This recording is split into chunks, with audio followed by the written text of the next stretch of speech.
Hello दोस्तों, नमस्कार। मैं अमितोष पंडित आप सभी का स्वागत करता हूं और आप देख रहे हैं एपी न्यूज। चलिए देखते हैं आज की टॉप 10 न्यूज। अगर आपको ये न्यूज पसंद आता है तो आप ज्यादा से ज्यादा लाइक, शेयर एंड सब्सक्राइब कीजिए, जिससे यूट्यूब ये वीडियो को ज्यादा से ज्यादा लोगों को रिकमेंड करेगी। भिवंडी में महापौर बनने के बाद नारायण चौधरी ने शहरवासियों का शुक्रिया अदा करते हुए कहा कि उनका पूरा ध्यान अब शहर के ओवरऑल डेवलपमेंट पर रहेगा। उन्होंने शिक्षा, स्वास्थ्य और सड़कों जैसे बुनियादी मुद्दों को प्राथमिकता बताते हुए कहा कि अपने कार्यकाल में वो भिवंडी के हित में जी जान से काम करेंगे और 2.5 साल में नतीजे दिखेंगे। मेयर उम्मीदवार बदलने और सियासी सवालों पर उन्होंने टिप्पणी से इनकार करते हुए साफ कहा कि उनकी राजनीति केवल विकास तक सीमित रहेगी और भिवंडी के बदलाव के लिए भी सभी मिलकर काम करेंगे। भिवंडी के नए महापौर ने शहरवासियों का आभार जताते हुए कहा कि उन्हें मिला पद वे जिम्मेदारी के साथ स्वीकार करते हैं। उन्होंने माना कि शहर में कई समस्याएं हैं, लेकिन उनके समाधान के लिए वे काम करेंगे और आमदार खासदार से भी सहयोग की अपील की। महापौर ने भरोसा दिलाया कि भिवंडी के विकास के लिए आवश्यक कार्रवाई की जाएगी और आने वाले समय में शहर में बदलाव दिखेगा।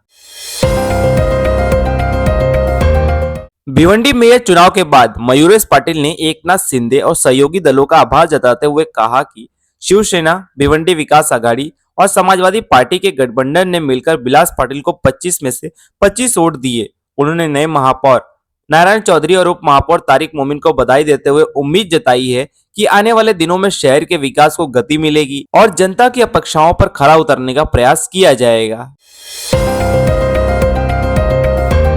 भिवंडी मेयर चुनाव के बाद एकनाथ शिंदे की पार्टी के नगर सेवक ने बयान देते हुए कहा कि पार्टी नेतृत्व के निर्देश पर विलास पाटिल को महापौर और जावेद दलवी को उप महापौर चुनाव में समर्थन किया गया। उन्होंने दावा किया कि शहर की राजनीति में रईस शेख की भूमिका मजबूत रही और विभिन्न दलों के बीच समीकरण बनाने में उनका असर दिखा। साथ ही कहा गया कि नए महापौर और उप महापौर को विकास करना ही होगा, हालांकि उन्हें ऊपर से मिलने वाले सहयोग पर काफी कुछ निर्भर करेगा। भिवंडी में उप महापौर बनने के बाद तारिक मोमिन ने कहा कि सेकुलर फ्रंट ने जनता से किया वादा पूरा किया है। अब उनका नारा भिवंडी फर्स्ट, भिवंडी डेवलपमेंट रहेगा। उन्होंने दावा किया कि शहर के पूर्व नेतृत्व से जनता निराश थी, इसलिए अब ईस्ट से वेस्ट तक जनता के हित में ही काम किया जाएगा। राजनीतिक चर्चाओं पर प्रतिक्रिया देते हुए उन्होंने कहा कि चुनाव के नतीजे ने सब कुछ साफ कर दिया और आने वाले समय में भिवंडी के विकास को प्राथमिकता दी जाएगी। राजस्थान के जयपुर में जल महल के ऊपर भारतीय वायुसेना की सूर्य किरण और सारंग टीम ने शानदार एरोबेटिक शो कर दर्शकों को रोमांचित कर दिया। आसमान में रंगीन धुएं के साथ फाइटर जेट और हेलीकॉप्टर की सटीक परफॉर्मेंस ने लोगों का ध्यान खींचा और बड़ी संख्या में मौजूद लोगों ने इस एयर शो का आनंद लिया। कार्यक्रम का उद्देश्य वायुसेना की क्षमता और कौशल का प्रदर्शन करना रहा। ओडिशा के मयूरभंज स्थित सिमिलीपाल टाइगर रिजर्व में 18 फरवरी की रात हथियारों के साथ घुसे लोगों के खिलाफ वन विभाग ने बड़ा ऑपरेशन चलाया।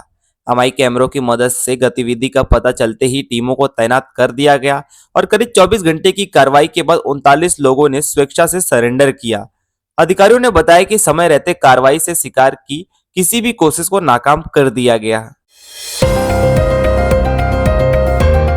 दिल्ली के सराय रोहिला स्थित दया बस्ती इंडस्ट्रियल एरिया में 5 मंजिला इमारत की टॉय मैन्युफैक्चरिंग फैक्ट्री में आग लग गई, जिससे निचली 2 मंजिलें चपेट में आ गईं। सुबह करीब 11 बजे लगी आग पर काबू पाने के लिए दमकल की 6 गाड़ियां मौके पर पहुंची और 1 घंटे से ज्यादा समय तक आग बुझाने का काम जारी रहा। फिलहाल आग लगने की वजह का पता नहीं चल पाया है और राहत बचाव अभियान जारी है।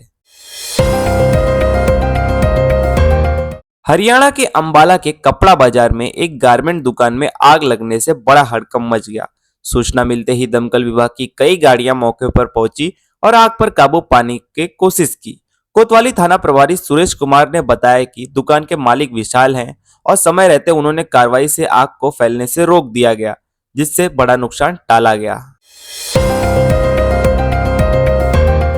दिल्ली में आयोजित इंडिया एआई इम्पैक्ट समिट 2026 में अरिस्टा वर्ल्ड के संस्थापक और सीएफओ अतुल गुप्ता ने लाइव ट्रैकेबल स्मार्ट वॉलेट तकनीक पर जानकारी दी।